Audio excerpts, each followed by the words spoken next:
السلام عليكم ورحمة الله وبركاته. أعوذ بالله من الشيطان الرجيم. بسم الله الرحمن الرحيم. ومن أعرض عن ذكري فإن له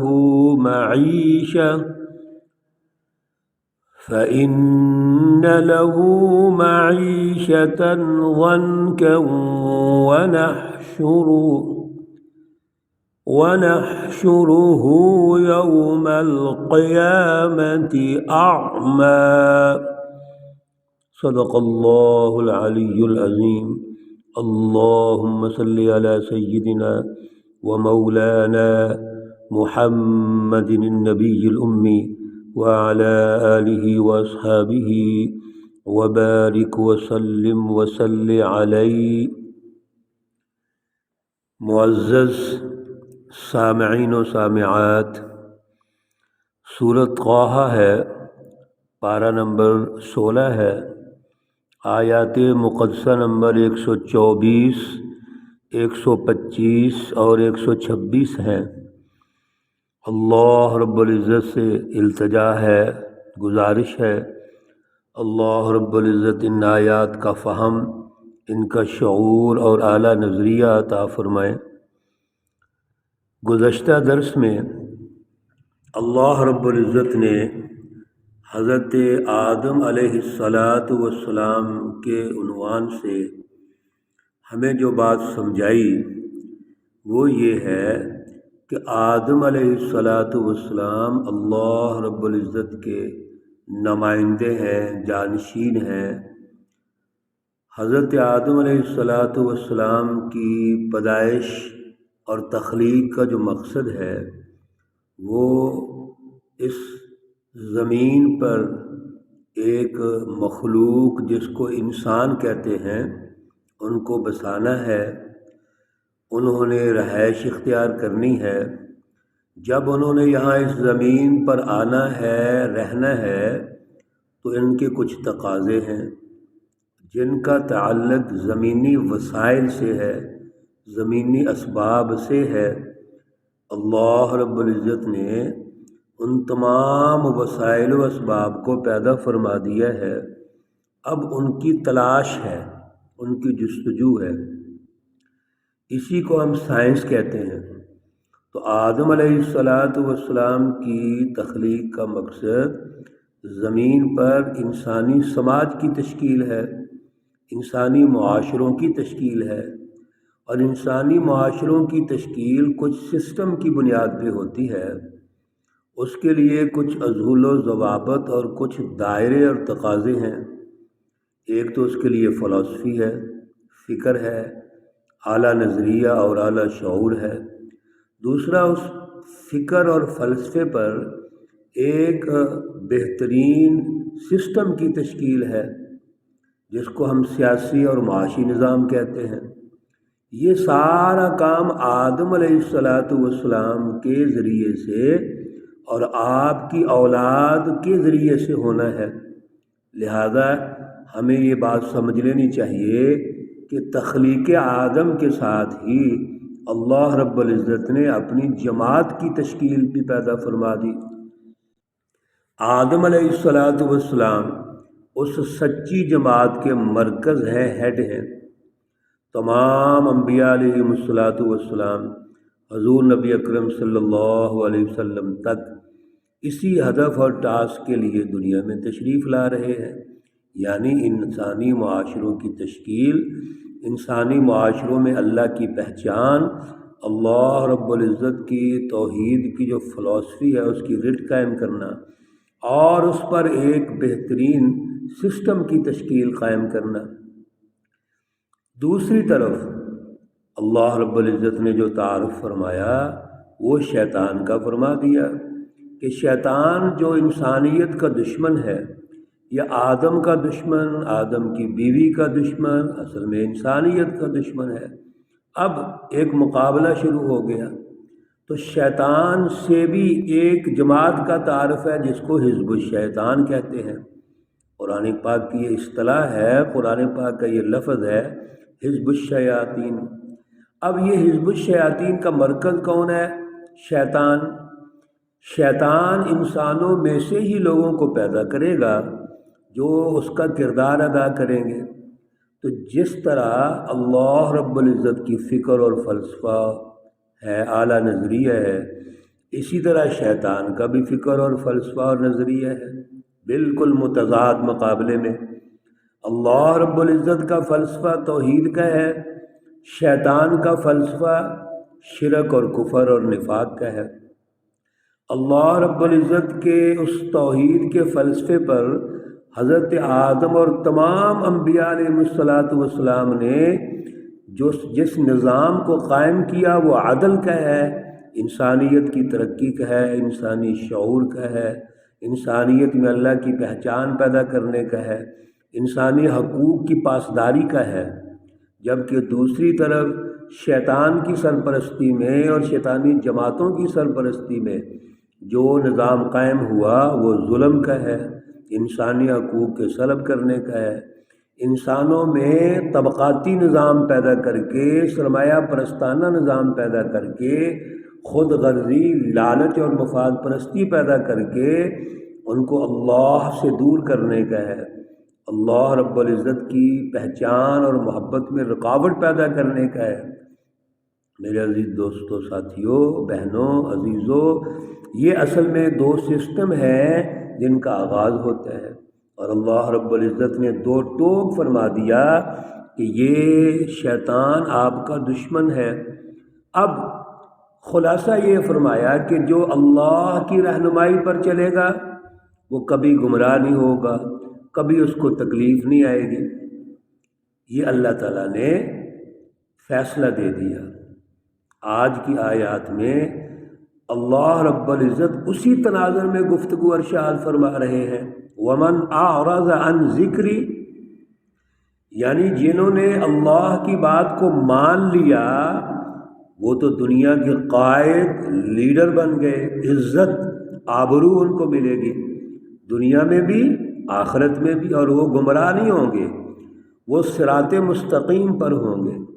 لیکن ان کے مقابلے میں جنہوں نے اعراض کر لیا، منہ موڑ لیا، عن ذکری، میرے ذکر سے، اللہ کے ذکر کی جب بھی بات آتی ہے، ہم نے پہلے بھی گزارش کی تھی کہ یہاں سے مراد ذکر لسانی بھی ہے، یہاں سے مراد ذکر قلبی بھی ہے، یہاں سے مراد اللہ رب العزت کی پہچان پیدا کر کے، اللہ سے وابستگی پیدا کر کے، اس سے محبت قائم کر کے اپنا سب کچھ اللہ کے لیے قربان کرنا ہے۔ یہاں سے مراد اگر صرف ہم زبان کا ذکر لیں گے، مثلا زبان کا ذکر کیا ہوتا ہے؟ اللہ کو یاد کرنا، سبحان اللہ کہنا، الحمدللہ کہنا، اللہ اکبر کہنا، قرآن پاک کی تلاوت کرنا، نماز بہت بڑا ذکر ہے اللہ کا، اللہ کے قرب کا ذریعہ ہے۔ یہ سب ذکر ہیں، یہ ضروری ہے۔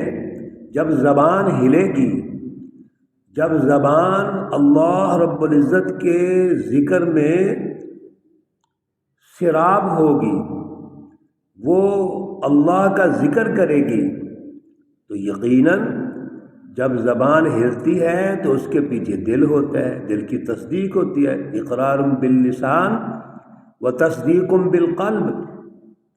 یہ ایمان کی نشانی ہے کہ دل کی بات زبان کرتی ہے، دل تو نظر نہیں آتا، زبان کا اظہار نظر آتا ہے، اور پھر عمل وہ بھی دل کی بات کرتا ہے۔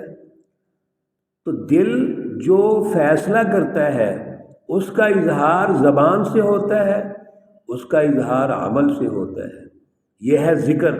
تو ذکر اصل میں یہ میتھڈ ہے جس میں دل تصدیق کرے، زبان اقرار کرے، اور پوری باڈی، پورا جسم اللہ رب العزت کے سامنے جھک جائے، یہ ہے اصل میں ذکر۔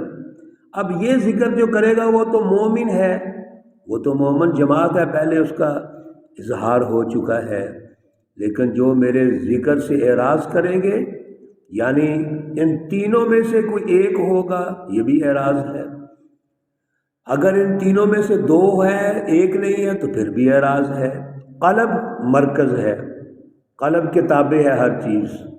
الا بذکر اللہ تطمئن القلوب، اصل میں قلب مطمئن ہے تو عمل بھی مطمئن ہوگا، زبان کا اظہار بھی مطمئن ہوگا۔ اگر کوئی میرے ذکر سے اعراض کرتا ہے فإن له معیشۃ ضنکا، ان کا جو معاشی نظام ہے وہ بدحالی کا شکار ہو جائے گا، معاشی تنگی آئے گی۔ دنیا کے اندر اللہ رب العزت سے جب ہم دور ہوتے ہیں تو معاشی بدحالی آتی ہے، ظلم کا نظام قائم ہوتا ہے، اور ظالمانہ نظام انسانیت کو تباہ کر دیتا ہے، بد امنی آتی ہے، معاشی بدحالی آتی ہے، غربت آتی ہے، افلاس آتا ہے، انسانیت کی عزت چھن جاتی ہے۔ یہ دنیا کا نظام ہے۔ اور بعض مفسرین فرماتے ہیں فإن له معیشۃ ضنکا سے مراد یہ ہے قبر کی اور برزخ کی زندگی مراد ہے، یعنی قبر کی زندگی ان کی تباہ ہو جائے گی۔ وَنَحْشُرُهُ يَوْمَ الْقِيَامَةِ أَعْمَى، اور آخرت میں ایسے لوگوں کو جو اللہ سے دور ہو جاتے ہیں اندھا بن کے اٹھیں گے، یہ ان کو اندھا اللہ رب العزت اٹھائیں گے، جیسے کہ پیچھے ہم نے پڑھا تھا سورۃ بنی اسرائیل میں، یوم ندعو کل اناس بامامہم فمن اوتی کتابہ بیمینہ، اور یہاں پر آیا تھا ومن کان فی ہذہ اعمی فہو فی الآخرۃ اعمی۔ قیامت کے دن سب کو ان کے لیڈروں کے ساتھ اٹھایا جائے گا، اور جن کے لیڈر اندھے تھے دنیا میں، یعنی اللہ سے دور ہو گئے، اندھے سے مراد یہ ہے غور ہی نہیں کیا، حق کو دیکھا ہی نہیں، حق کو تسلیم ہی نہیں کیا، تو قیامت کے دن بھی اندھے ہو کے اٹھائیں گے۔ قال رب لم حشرتنی اعمی، سوال کریں گے اے اللہ ہم اندھے تو نہیں تھے، ہمیں اندھے ہو کے کیوں اٹھایا گیا، ہمیں اندھا بنا دیا گیا، وقد كنت بصیرا، ہم تو دیکھنے والے تھے۔ اللہ کا بڑا خوبصورت جواب، قال كذلك اتتك آیاتنا فنسیتها، او بے وقوفو، جب اللہ کے نبی ہماری آیات لے کے آئے تھے، اللہ کے نبی صراط مستقیم لے کے آئے تھے، اور اللہ کے نبیوں کے بعد رسول اللہ صلی اللہ علیہ وسلم کے بعد اب قیامت تک قرآن مجید، قرآنی فکر، قرآنی فلسفی موجود ہے، یہ اللہ کی آیات ہیں۔ آپ نے کیا کیا؟ فنسیتها، آپ نے ان کو بلا دیا۔ جب آپ نے دنیا میں ہماری آیات کا مذاق اڑایا، انبیاء کا مذاق اڑایا، سچی جماعتوں کا مذاق اڑایا، من مرضی کی، وَكَذَلِكَ الْيَوْمَ تُنْسَى، اسی طرح آج تجھ کو بلا دیں گے، آج ہم نے آپ کو بلا دیا ہے۔ اللہ رب العزت جب کسی کو بلاتے ہیں بھول جاتے ہیں، یعنی نظر انداز کرتے ہیں، تو یاد رکھیے کوئی پھر اس کا فائدہ نہیں کر سکتا۔ اللہ رب العزت کو بلاؤ گے اللہ ہمیں بلا دیں گے۔ میرے دوستو، ساتھیوں، عزیزوں، الرٹ ہو جائیے، آج فکر کیجئے، یہ آیات مبارکہ آج ہمیں جگا رہی ہیں کہ آج کی زندگی اگر ہم کامیاب کرتے ہیں، آج ہمارا اجتماعی نظام درست ہو جاتا ہے، ہمارا سیاسی، معاشی، سماجی نظام اللہ رب العزت کے تابع ہو جاتا ہے، ہم آنکھیں کھول لیتے ہیں، تو قیامت کے دن آنکھوں والے ہوں گے، ہمیں بینائی ملے گی۔ اور خدا نخواستہ آج چشم پوشی کی، آج خاموشی اختیار کی، آج ظلم سے کمپرومائز کر لیا، تو آپ نے سن لیا اللہ کے الفاظ، ماشاءاللہ آپ بھی عالم ہو گئے، اب وہاں پہ کیسے اٹھیں گے؟ اندھے ہو کے اٹھیں گے۔ اللہ ہمیں محفوظ فرمائے، اللہ رب العزت ہمیں صراط مستقیم کی دولت سے نوازیں اور اس پر عمل کی توفیق اور صلاحیت عطا فرمائے۔ اللہ رب العزت تمام بیماروں کو شفائے کاملہ عاجلہ عطا فرمائے۔ اللہ رب العزت تمام مرحومین و مرحومات کو جنت الفردوس میں اعلیٰ مقام عطا فرمائے۔ ربنا تقبل منا انك انت السميع العليم وتب علينا انك انت التواب الرحيم، وصلى الله تعالى على النبي الأمي محمد وعلى آله وأصحابه أجمعين برحمتك يا أرحم الراحمين۔ السلام عليكم ورحمة الله وبركاته۔